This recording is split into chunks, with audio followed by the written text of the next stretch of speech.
Hey guys, hope you're all doing well. Now for today's video, I wanted to talk about a recent interview done by Colin Trevorrow where he confirmed a new Jurassic World VR game that's going to be released soon.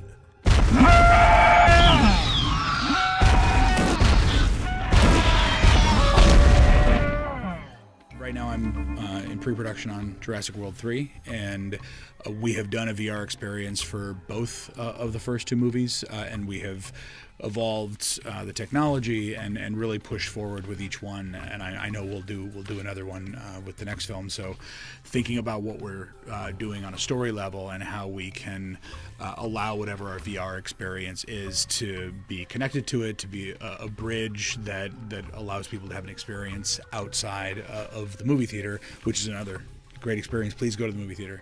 But this is very exciting for us too, and what's cooler than being able to feel like there's a real dinosaur in front of you. So if you didn't know already, Jurassic World has released a new virtual reality experience for each film that has currently come out in the trilogy. And just like Colin says, each one has kind of become more elaborate and expansive than the last. Starting with the first Jurassic World back in 2015, Universal put out something called Jurassic World Apatosaurus, which was a title that was exclusive to the Oculus Rift, where you could basically watch a pretty lifelike sauropod wander around a redwood forest with a classic Jurassic Park Jeep in the background. Taking into account that this was the early days of public VR, this was a really well done experiment. Universal would then follow this title up with the two-part series titled Jurassic World Blue in 2018. Taking place right before the events of Fallen Kingdom, this game would allow you to follow Blue on Isla Nublar while Mount Sibo roars back to life. This time around, the dinosaurs and environments looked even more lifelike than the Apatosaur game,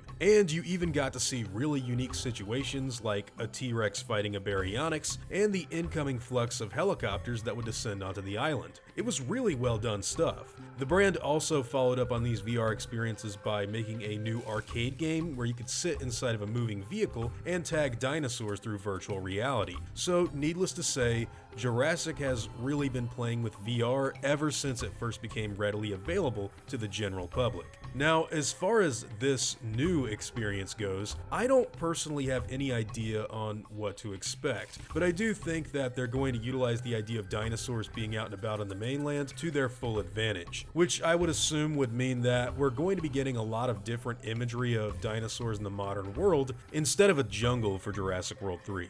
Colin Trevorrow has made a point of utilizing a lot of really cutting-edge material and technologies while developing his Jurassic movies. Even on the short film Battle at Big Rock, he made a point of doing a lot of previs stuff in VR with Industrial Light and Magic. And that was just for a simple 8-minute dinosaur encounter, so imagine what they could be cooking up for this new experience. To be as transparent as possible, my one and only serious criticism that I have for these VR games so far is that the technology isn't always that readily available to everyone at any given point in time. And this unfortunately has left them as kind of being unobtainable by those who aren't fortunate enough to have that access. What I mean by that is I, for example, do not have an Oculus Rift. Therefore, I do not have either of the new Jurassic World VR games that have come out so far. While I could most certainly afford to get one now, I have to think back to when I didn't do this stuff for a living and ask myself, could I afford to slap down a few $100s just to play these dinosaur games?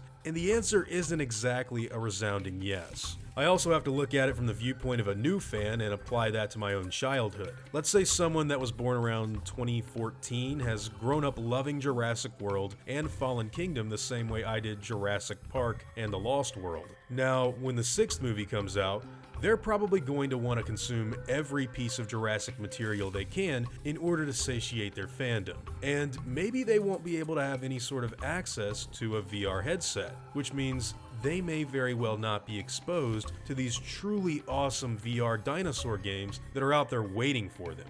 I just want to stress the scarcity of these titles so far because, believe it or not, they don't even appear on many wikis or fan accounts just yet, which I think is kind of unfortunate because their quality has been really high, especially considering they're all free, meaning you don't have to actually buy anything additional to play them, just download and get started. Now, as far as expectations go, I'm a fan of simple tastes.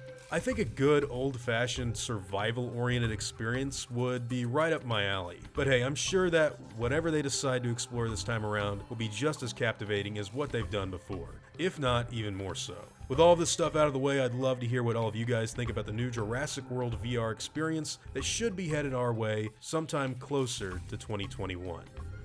Now, before I go, I want to thank all of my game wardens like Shinobi03, Jenny Bishop, and Majin Mayday, as well as all of my InGen executives like Callum Healy, Luke Stralo, and Tyler Clark. I'd also like to thank all of my park workers and InGen hunters as well, Blake L., Cheyenne Wenzel, the Cat Dog, and Dionysia Peshlikai. It really means the world to me that you all have chosen to support the channel so much, and I never want you to ever forget that. Now, I'd like to thank all of you for watching today's video, and hope you all enjoyed the content. If you feel like I deserve it, I'd appreciate the like and hope that you'll consider subscribing if you're interested in hearing from me again. I'll see you all in the next video, guys, and as always, take it easy.